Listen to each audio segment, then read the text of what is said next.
Washington, D.C., this is Middle East Focus. A Trump administration will actually accelerate and exacerbate some of those Israeli vulnerabilities, because I think one of the biggest challenges and problems facing Israel is imperial overreach. Hello and welcome to Middle East Focus, a weekly podcast on regional affairs and U.S. policy produced by the Middle East Institute in Washington, D.C. I'm Khaled Elgindy, Senior Fellow and Director of the Program on Palestine and Palestinian-Israeli Affairs at MEI, and I'm thrilled to be guest hosting this week's episode. As a reminder, you can subscribe to Middle East Focus on Spotify, Apple Podcasts, and other podcast providers. In today's podcast, we'll be looking at the return of Donald Trump to the White House and what it means for Palestinians and Israelis, particularly in terms of the ongoing war in Gaza. And I'm joined today by two brilliant experts, Tamara Kharroub, Deputy Executive Director and Senior Fellow at the Arab Center in Washington, and Daniel Levy, President of the U.S. Middle East Project. Thank you both for joining us. Before we get into what Trump may or may not do, let's talk a little bit about where things stand now in the final weeks of the Biden administration. It's been almost 440 days since Israel launched its assault on Gaza, and for the past 2.5 months, Israel has been carrying out a massive military campaign in northern Gaza aimed at forcing the remainder of the civilian population, around 300,000 or 400,000 people, out of the enclave through bombing and effectively starvation. At the same time, ceasefire talks have started up again. And after months of inactivity, we're now told that Israel and Hamas are, quote, closer than ever to reaching a deal. President Trump has signaled to all the parties that he'd like this war to be wrapped up before he takes office next month. So, Tamara, I'd like to start with you. What's happening now, very briefly, inside Gaza, particularly in the north, and where do you see the current ceasefire talks going, and how likely are they to succeed in your view? Thank you, Khaled, for having me. As you know, the number of Palestinians killed in Gaza has now surpassed 45,000, with children making up the largest single group of people killed. And this is according to a recent report by the UN Human Rights Office. More than 2.3 million people have been displaced. And in northern Gaza, in particular, the humanitarian conditions are catastrophic. As you mentioned, it's under Israeli siege. Humanitarian aid has been largely blocked for the last 2 months. And Palestinian civilians are trapped without access to food, water, electricity, or healthcare. One thing to note here is that Israel demanded the Palestinians to evacuate from places in the north like Jabalia, Beit Lahia, and Beit Hanun, and calling on them to head south, but prevented them from evacuating to the nearby Gaza city. And I think northern Gaza here is significant because these tactics mirror the Israeli plans, and one controversial plan termed the General's Plan, which proposes population transfers from northern Gaza in order to make way for Israel to reoccupy it and potentially rebuild settlements there and the area north of the Netzarim corridor. Needless to say, ethnic cleansing and forcible transfers are a violation of international law. Netanyahu has denied this, but evidence on the ground and statements by members of his Likud party and ministers in his government suggest otherwise.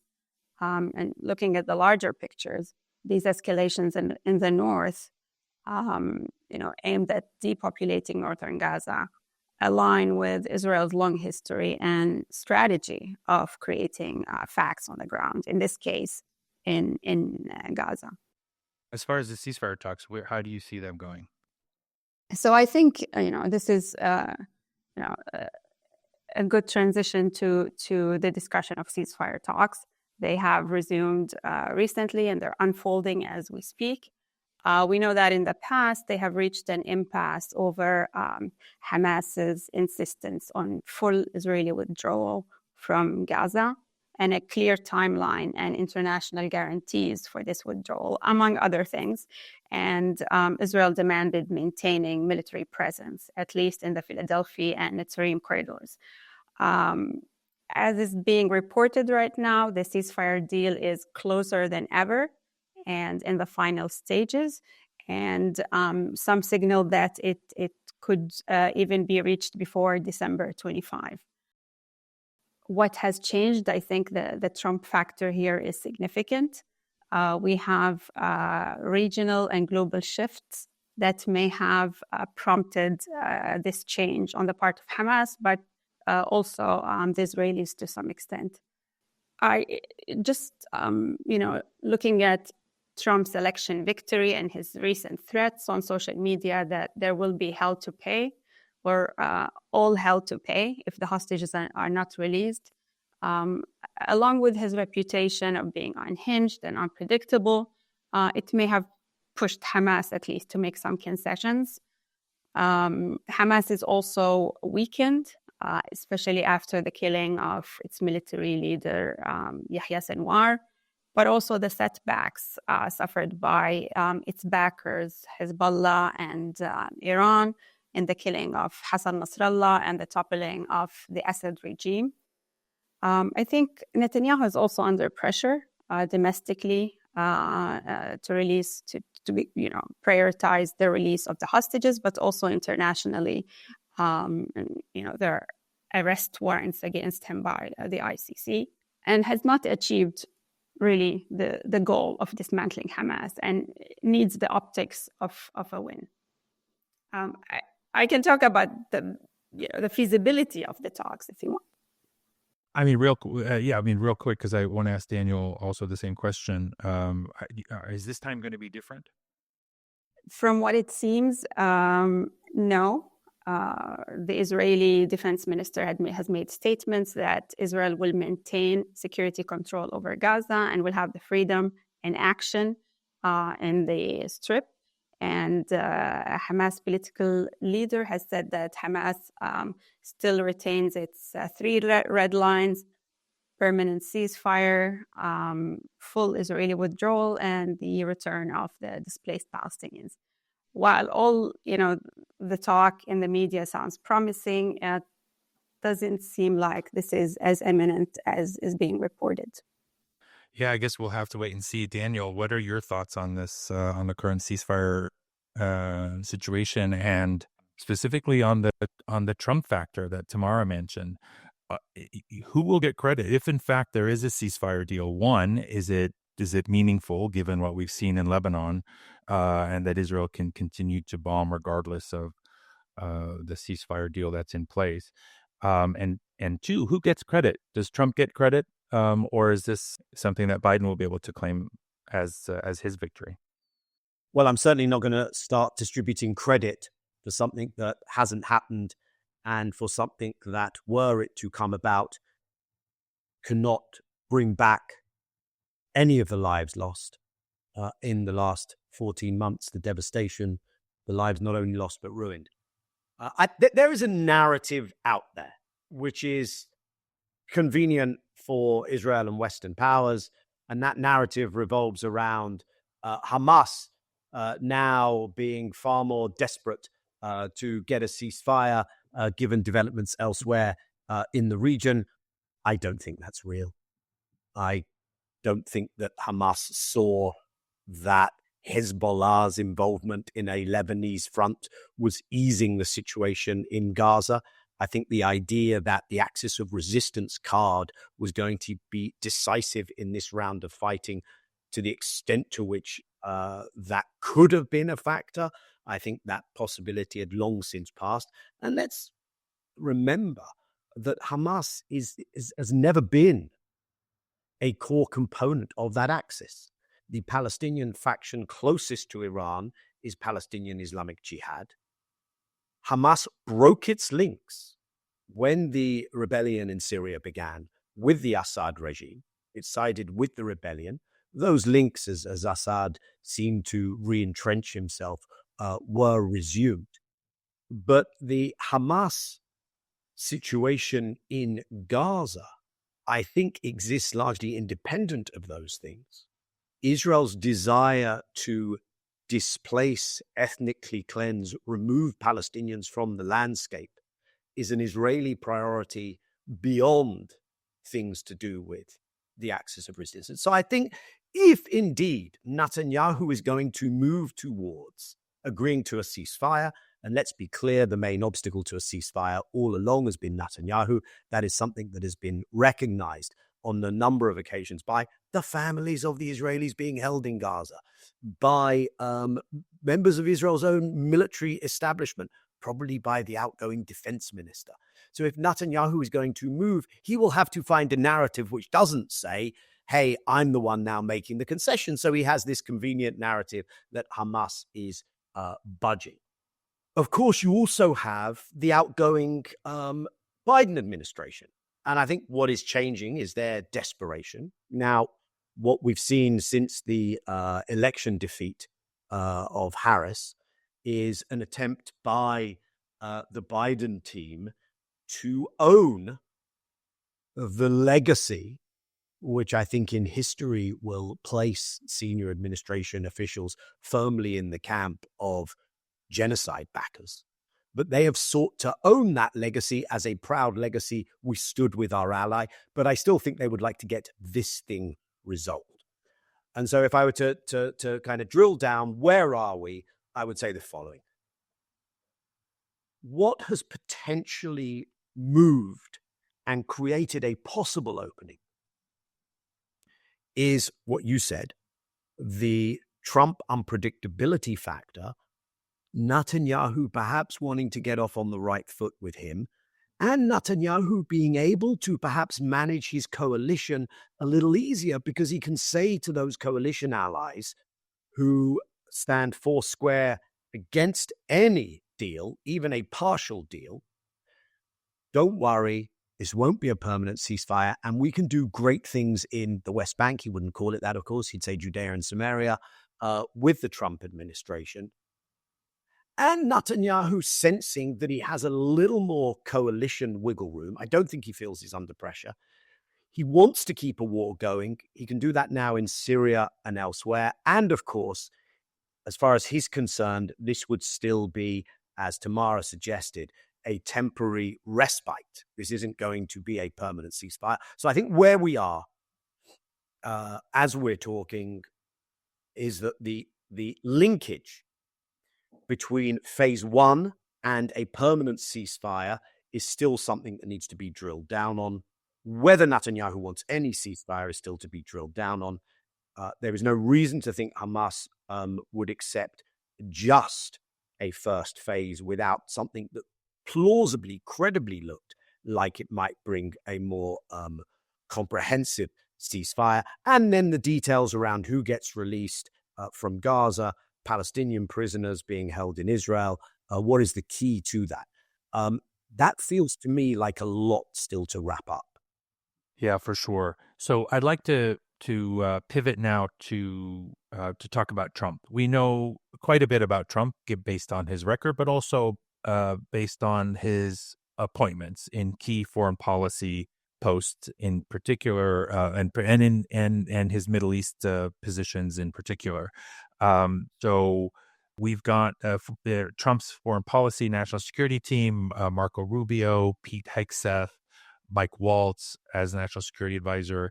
And then we have his Middle East team, Steve Witkoff, who's supposedly going to be the new Middle East envoy, Mike Huckabee, of course, ambassador to Israel, and Mesad Boulos, special advisor on Middle East and Arab affairs. What do these appointments tell us about? I'm going to start with you, Tamara. What do these appointments tell us about Trump's overall approach to foreign policy and to the Middle East? Yes, they do tell us quite a bit.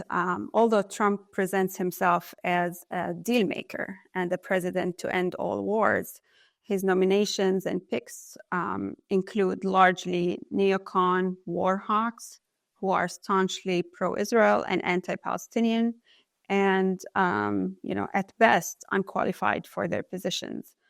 If we look at some of those nominations that you mentioned, Witkoff, for example, well, for one, he has raised large amounts of money, according to him, in the 6 and 7 figures for Trump. And he used the Biden administration's halting the shipment of 2,000-pound weapons to Israel in May to do that. He attended Netanyahu's address in U.S. Congress in July and said that it was a privilege to be there, and he was moved by it. And in addition to donating $2 million to Trump's political action group, we see this trend across the nominations. Mike Huckabee, who's an evangelical hardliner, has said there's no such thing as a Palestinian, and the West Bank belongs to Israel. Hegseth, also evangelical, Iran hawk, and staunch supporter of Israel. One you didn't mention is Elise Stefanik, who's Trump's pick for U.S. ambassador to the UN. She has been a fierce and vocal advocate for Israel, especially taking measures to combat Palestine activism and anti-war protests on U.S. college campuses. And she, notably, she is the favorite of Miriam Adelson, who is, the Republican mega donor, donated $100 million to Trump's campaign. And hers and her late husband's, Sheldon Adelson's, number one issue is not only Israel, but West Bank annexation. We see the same Marco Rubio criticize international efforts to pressure Israel on settlements. Mike Waltz suggested Israel should strike Iran's nuclear facilities and so on. I'm listing those just to say that there's an overarching theme here. And I think all the signs point to a push to support West Bank annexation by the Trump administration, if not in the form of official recognition of Israeli sovereignty, then at least by allowing the ethnic cleansing of Palestinians from the West Bank to continue at an accelerated pace. And this time, there are no guardrails within the administration, at least to warn of the wider harmful consequences and risks to the U.S. Trump did say in the past that he prevented Netanyahu from annexing the West Bank with the Abraham Accords. Whether he will use a similar leverage again remains to be seen.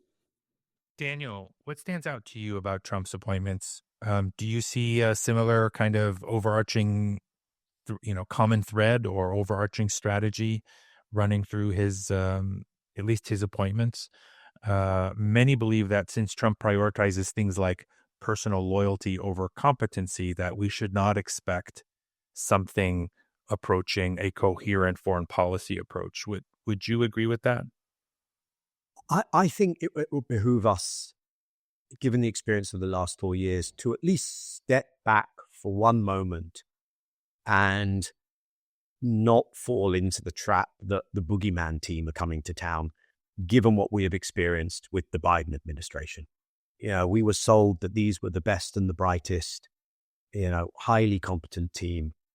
They have been an absolute train wreck on foreign policy, on national security policy, and they have been complicit in genocide in Middle East regional policy.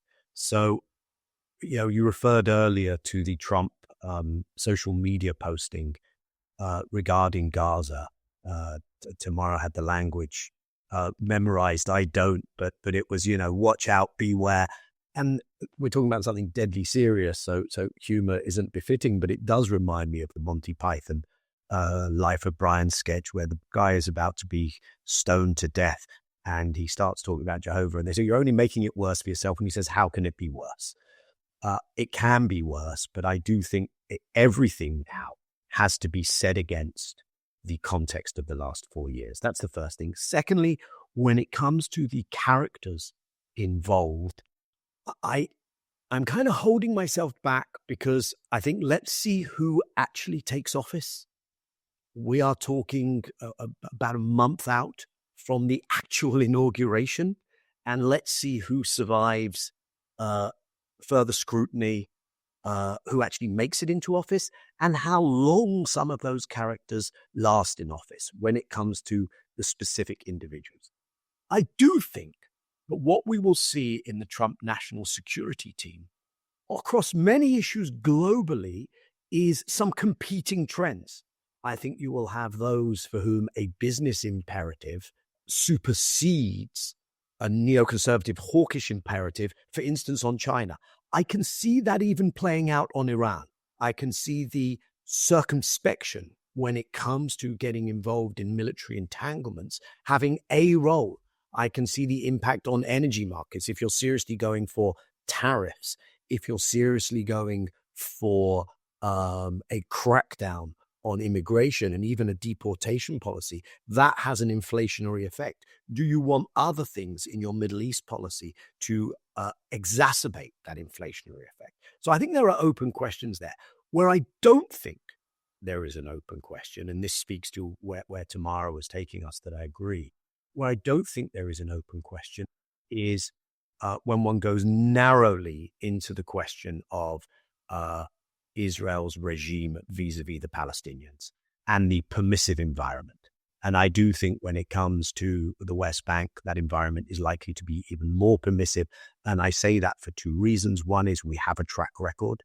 This is, let's not forget, the second Trump administration. So we were all there witnessing the closure of the consulate general to the Palestinians, the opening of the embassy in Jerusalem in violation of previous administrations, something not overturned by Biden, of course, the closure of the PLO mission in Washington, D.C., the incorporation of Israeli settlements into bilateral agreements. So you have, with Israel, you have all of that. And then you have what I would call the ecosystem around Israel-Palestine in the contemporary Republican Party. And that ecosystem is there in the characters that we've been discussing. Huckabee, the evangelical dispensationalist Zionists, the donor class when it comes to the envoy, white nationalists when it comes to that remarkable Crusader tattoo on the body of the Defense Secretary Nominat Hesketh, who knows whether he will actually take office. So that ecosystem, I think, is significant, and it tells us that we should expect exactly what it looks like when it comes to how Palestinians will be treated. Again, it feels like a difference of degrees, not two ends of a spectrum when it comes to the criminality witnessed in the Biden administration. Right. Tamara, I want to come back to you. Daniel noted, I think correctly, that Trump is a known quantity. We have 4 years of experience with his first term, but that was a very different environment than the one that exists now. It was arguably, I mean, certainly, Trump's 4 years were much quieter in the region than the last 4 years have been for President Biden. And arguably, I think even quieter than the 4 years before that under Obama. And so this is uncharted territory for the Trump administration, which didn't have to deal with major crises either in Europe, like Ukraine, or in the region. With that in mind, and we know that Gaza is going to continue to be a major challenge for the Trump administration regardless, if only because of the massive humanitarian catastrophe that's been created, to say nothing of the need for reconstruction and governance and security. And given this ideological alignment that we see between folks in the Trump team and the Israeli government, far-right government, what can we expect? You mentioned annexation. That becomes more likely, but what about other things like UNRWA? Would you expect that now the administration, the incoming administration, is going to basically hand UNRWA over, where at least the Biden administration tried to slow down the attacks on UNRWA? Is UNRWA now going to be dismantled?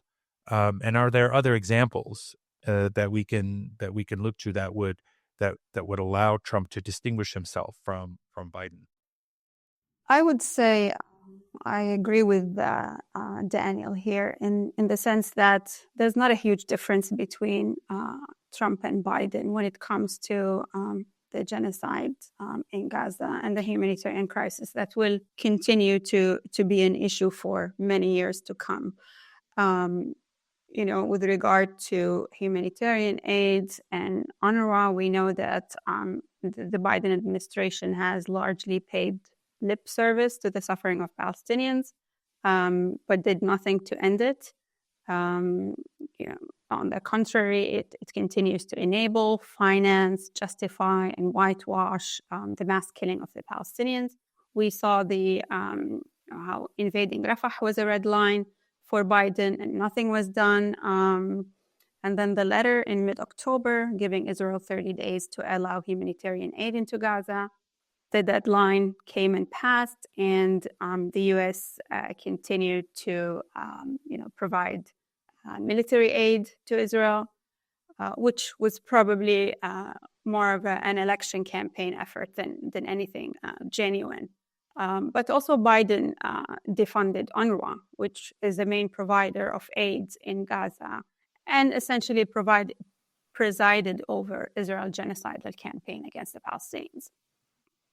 So overall, Biden's rhetoric is probably nothing more than performative humanitarianism. And, in that sense, there's nothing good that was done by the Biden administration. But with Trump, we won't even get the performative part. Most likely.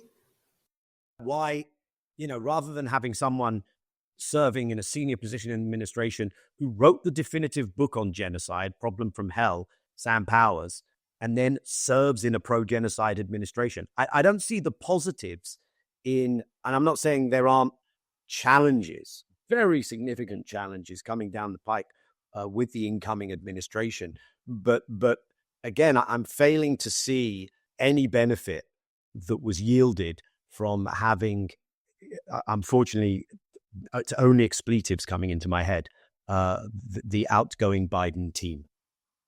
Well, let me throw this out there for both of you then, in terms of what potential benefit. One could argue that since, at least Joe Biden laid out some red lines, not in terms of Israel's conduct, but in terms of post-war Gaza, that there should be no permanent reoccupation, no reduction in Gaza's territory, the eventual return of the PA, those sorts of things. There was at least a nod to universally accepted norms, if only entirely in the abstract.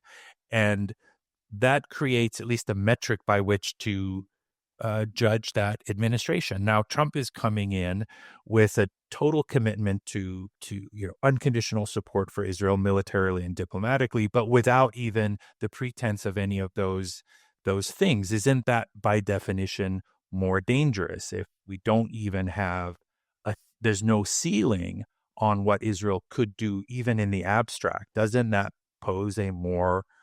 create a much more dangerous situation? And that's a question for both of you.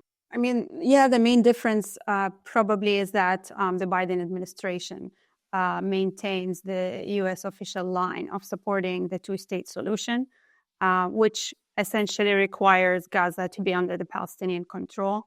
Trump, on the other hand, did not commit to the two-state solution. He recently said it was one of many options. And remember, the first Trump administration reversed decades of American policy, declaring Israeli settlements not being in violation of international law. So, that position towards the two-state solution and, who governs Gaza after the war, there is a difference. However, I would say, again, this is largely rhetorical. The two-state solution, whether there is any chance of a two-state solution is another conversation. But neither the Biden administration nor any other administration in the last 30 years has done anything to enforce or to pressure Israel to comply with the agreement of the two-state solution. I would just add to that, on the Biden side, what were those normative positions and red lines worth when they collapsed every time they met a reality of Israeli crimes against Palestinians? If you say you stand for international law, but that is not only abandoned, but you will target, maybe not as vociferously as Trump will, but nevertheless, you will target the institutions tasked with upholding that international law whenever your pro-Israel policy demands you to do so. ICC, ICJ, etc. What is that supposed opposition to, I don't know, ethnic cleansing of Palestinians worth when you were the ones, and I think this has been credibly documented, when it was your senior officials who actually went to the Egyptians with the plans to remove Palestinians from Gaza into Egypt? I think that possibility is still very much alive. And when you not only armed, aided and abetted every transgression of your quote-unquote red lines, but you also aligned with the Israeli narrative while you were doing so. So let's park that. If one switches lanes now to the Trump side of this thing, what I would simply suggest is that we not lose sight of three factors. One is the idea that Israel has no vulnerabilities. I think some of Israeli vulnerabilities have been exposed, despite the support of the US. And I would go further and say that I think that very possibly a Trump administration will actually accelerate and exacerbate some of those Israeli vulnerabilities, because I think one of the biggest challenges and problems facing Israel is imperial overreach. And I think some Israelis are aware of this, that Trump and his administration is likely to give a nudge forward to Israeli imperial overreach. Israel's economy is not in a good place. Israel is deeply socially divided, sadly not over its treatment of Palestinians, but over some of the things that are consequential for that. Israel has a problem of manpower in the military and reservists. Israel may look like it's doing well, but Israel is storing up very significant problems, and I think there is a strong likelihood that a Trump administration will exacerbate those. Number two, the myth that the US acts exclusively in a world of its own making. And we've been discussing US policy as if the only thing that exists on this earth is US policy. And surely the lesson of at least the last two, but arguably every US administration, certainly when it comes to Palestine, and you've written the book on this, Khaled, and I would argue much further afield, is that we have to wean ourselves off of the idea that good things will come from the US, that the US ultimately will resolve this, or even the idea that the US is the sole arbiter. What has happened at the International Criminal Court, at the International Court of Justice, the pressure that has been applied on Israel, nowhere near enough, but a pressure that I believe there is significant prospects for enhancing, all of that comes despite the US. When the world put pressure on South African apartheid, the last to come on board, the last holdout was the United States of America. The South African sports boycott was despite the US and other Western governments. What I'm trying to point out here is that if we think exclusively in terms of a strategy for a better American policy, it's all doom and gloom. If we think about the fact that we live in a multipolar world, we live in a world where mid-level powers have already risen and emerged. We live in a world where power is shifting. There are lots of opportunities to impact this. And the last thing I'd say is third myth is that we should be somehow devoted to this exclusive idea of a two-state outcome. And the extent to which you distance yourself from two states makes you more and more of a problem. The notion of two states, the notion of partition has ill-served how things shape up in the Israeli-Palestinian environment. And we have to get used to challenging that and not being terrified by the idea that a precious two states, which isn't two states, the thing on the table now is a Bantustan. That we have to get used to the idea that it shouldn't be the be-all and end-all to cling on to that for dear life. Thanks for that, Daniel. You put a lot on the table there, and I want to get Tamara's thoughts on that and any other thoughts you have. But specifically, Tamara, I want to ask you, Daniel mentioned that this multipolar world and institutions like the International Criminal Court and the International Court of Justice, and have both made these kind of unprecedented rulings having to do with Gaza, but also more broadly on the situation under Israeli occupation. These are unprecedented. We're, again, I think, in uncharted territory, and that these bring pressure, new sources of pressure that go beyond the United States and even on the United States. But also we can expect, Trump and the Republicans are not big fans of these international multilateral institutions and these international norms, and they have threatened them, and they are likely to impose sanctions on at least the ICC. And so there is pressure in both ways. And so what happens if the Trump administration goes to war against these institutions like the ICC? Can they survive the onslaught? At the end of the day, the United States is still the most powerful country in the world. And so are we now putting these institutions at risk? Or I should say, are they now at risk? Yeah, I mean, they are already at risk under the Biden administration, which has distanced itself from these, key legal decisions regarding Israel. We are, I think, to expect harsher stances and measures by the Trump administration against international bodies and UN agencies. Like you mentioned, sanctioning the ICC, cutting funding to UN agencies, of which the United States is the largest provider of funds, pushing to dismantle UNRWA and others. And there are real risks. I think we will have to see whether the Europeans and other states will step up financially.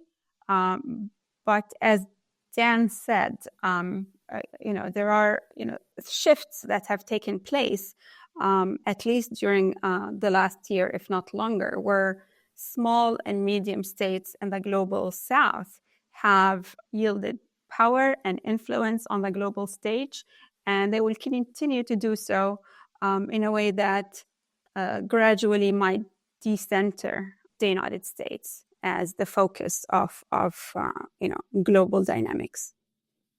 And this question that Daniel mentioned about imperial overreach, and you've already discussed how there's this alignment on questions like West Bank annexation between Trump and the Israeli government.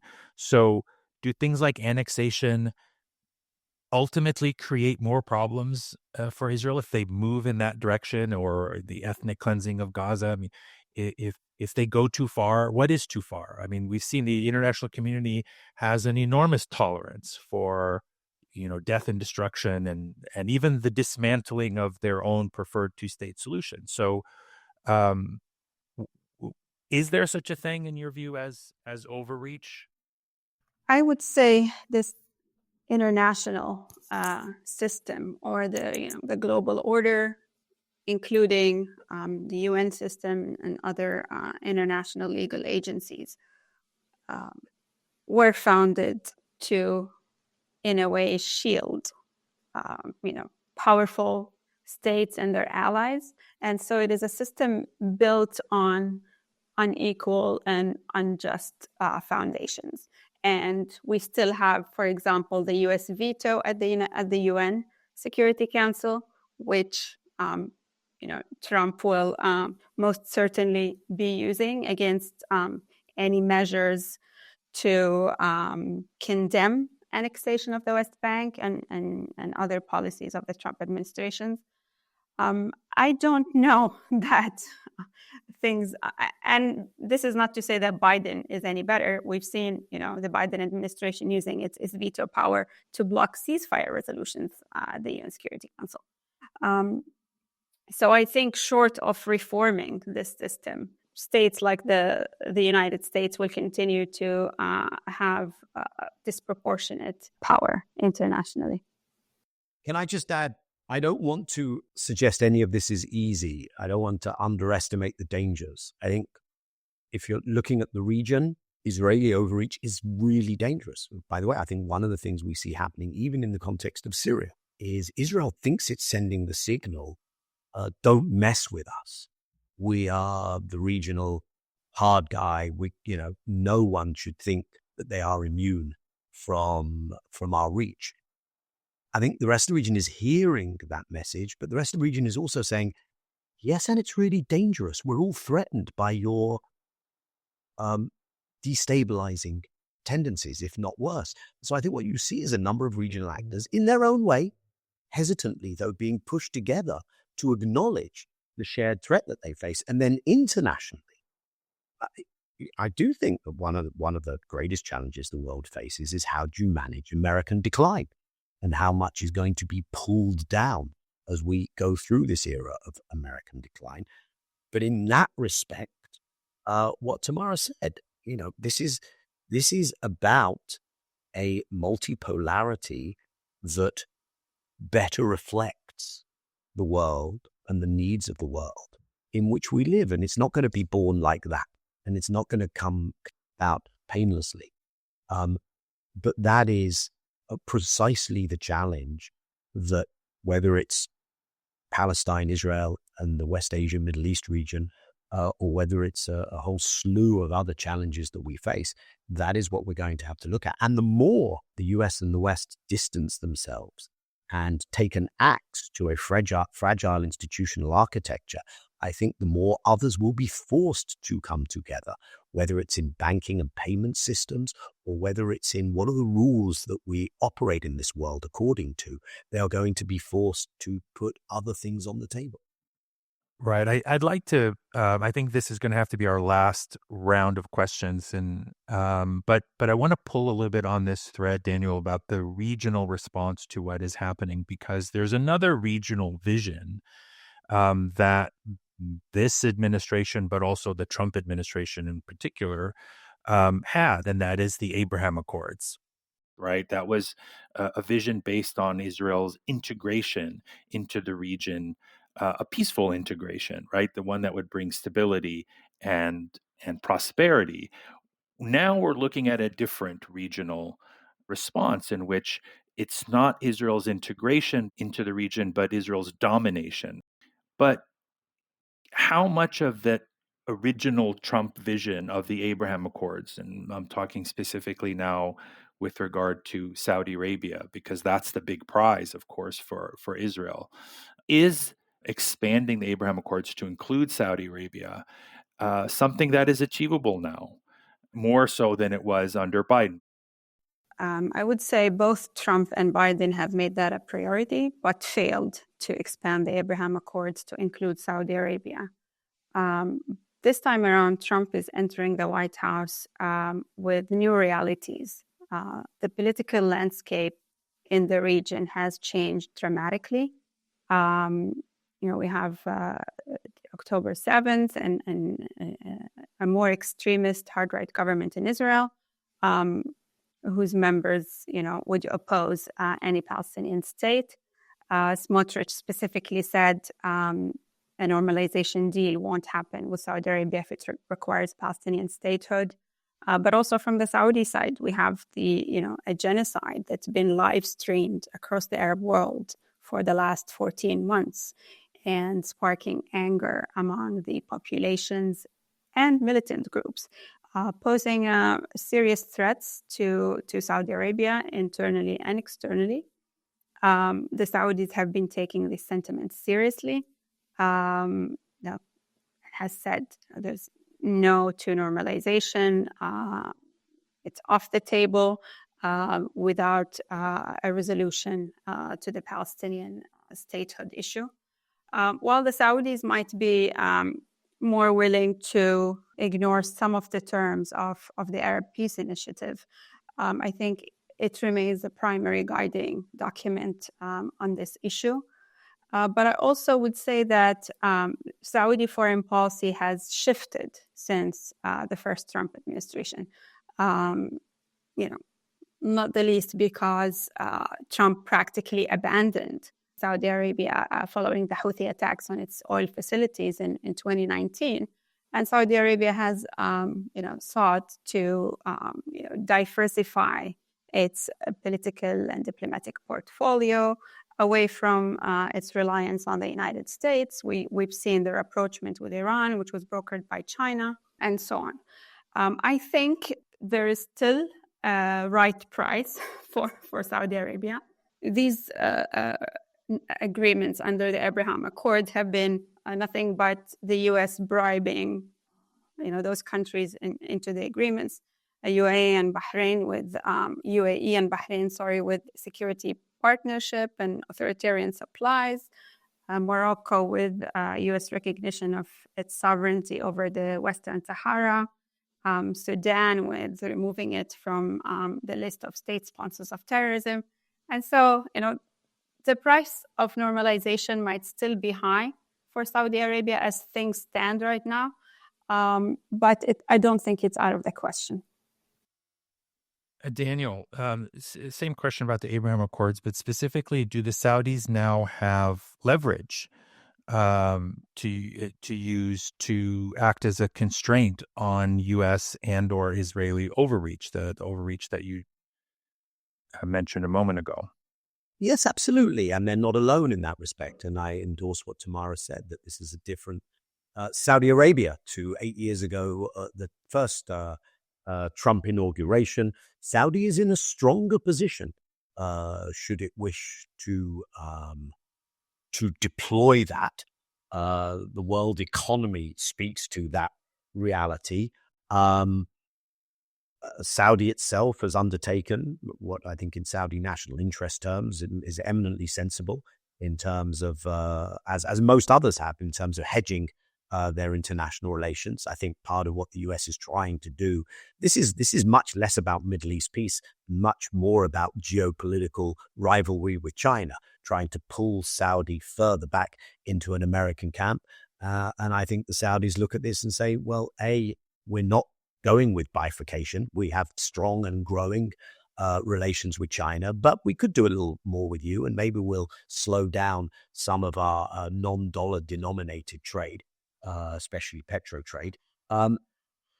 So, yes, the potential, and it's not only to do with Saudi Arabia. Where it will go, I don't think we can know, because I think this will be decided by Mohammed bin Salman. And I don't say that as a reflection of a unique attribute of the Saudi system. I think many questions you could ask us about the US, I said we don't know, because it will just boil down to a decision of President Trump. And I think that's true in a number of other polities. I think what we can say is that Abraham Accord style normalization has not made the Middle East a more peaceful, stable place.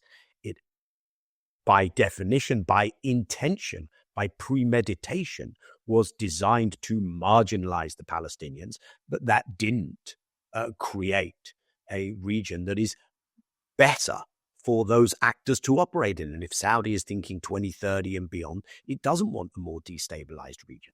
And therefore, you have seen Saudi rapprochement with Iran under the auspices of China. You've seen the Saudi military chief of staff visiting Iran. So this is a different region. You will not get, I would suggest, a repeat of the Abraham Accords for many reasons, including that Saudi isn't simply going to join an Emirati designed architecture.